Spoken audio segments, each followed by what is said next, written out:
Hi everyone, good morning. I was thinking this morning about a key change that happened in my recovery, and I thought it might be useful to describe that. When I was drinking, the solution that I was looking for the most part, was a kind of get out of jail free card. What I wanted was to continue drinking and have the consequences of my drinking magically taken care of. I thought that that's what, when you went to get help with your drinking, that's what that was.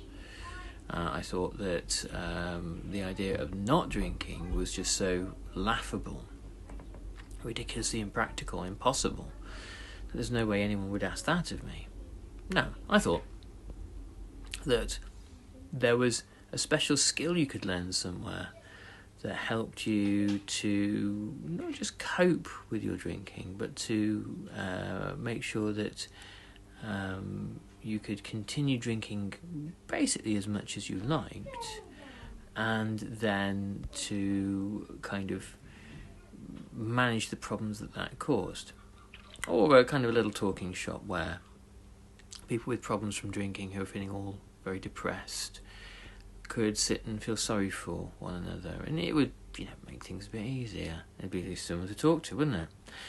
And the addiction was inside of me was already preparing its defences. It was preparing to dismiss the idea of abstinence as completely unworkable. When I talk to people about their drinking problems, what I did, or when I read things or heard things about dealing with drinking, I was a kind of a world-class cherry picker. I would say, the useful bit of that idea and a useful bit of that idea.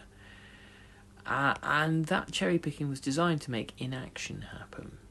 It was designed to say, well, that's an interesting little philosophical nugget you can roll around and talk about and look very clever with and very wistful and wise, but the reality is there was no intention of diving in.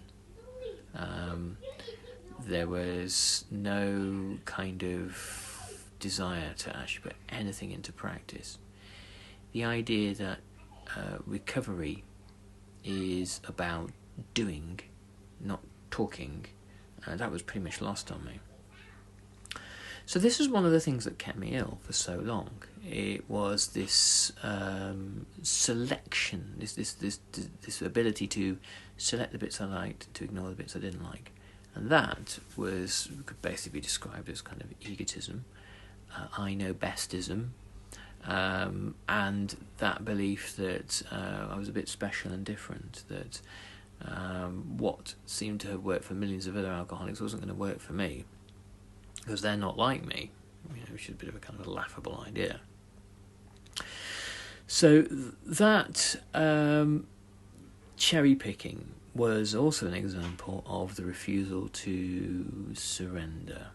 Now, if somebody presents to you a book like the Book of AA, and it has a beginning, middle and end, and a whole program of change from start to finish, and you look at it and say, well, I like that page and that paragraph and that sentence, but the rest of it, poofed. What you're saying is, I am going to exercise my will over this process. I'm going to show that my will is stronger than the person that wrote this book. And the real strength comes from setting aside those foolish ideas that have guided us only to destruction. Setting aside the things that have only ever caused us misery. This is why we have to be broken by our addictions. And being able to say, I don't know anything. I know nothing. I'm completely uneducated. I have had no spiritual moment. I've had no enlightenment, no nothing.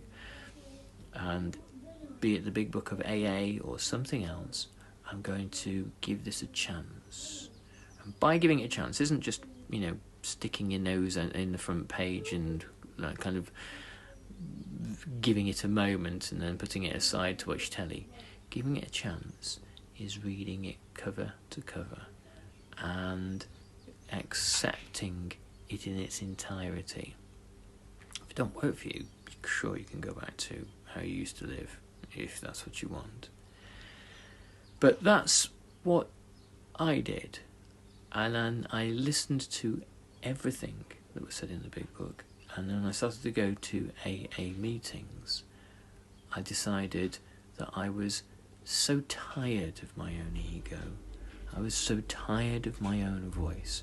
I was so tired of myself that I wanted to eventually set that aside and just be quiet for a while and listen to something new. And that really was my salvation. So you're going to watch that ego, you really have, and its cherry-picking tendencies. Anyway, I hope you found this useful, and I'll catch you tomorrow, no doubt. Take care, everybody. Bye-bye.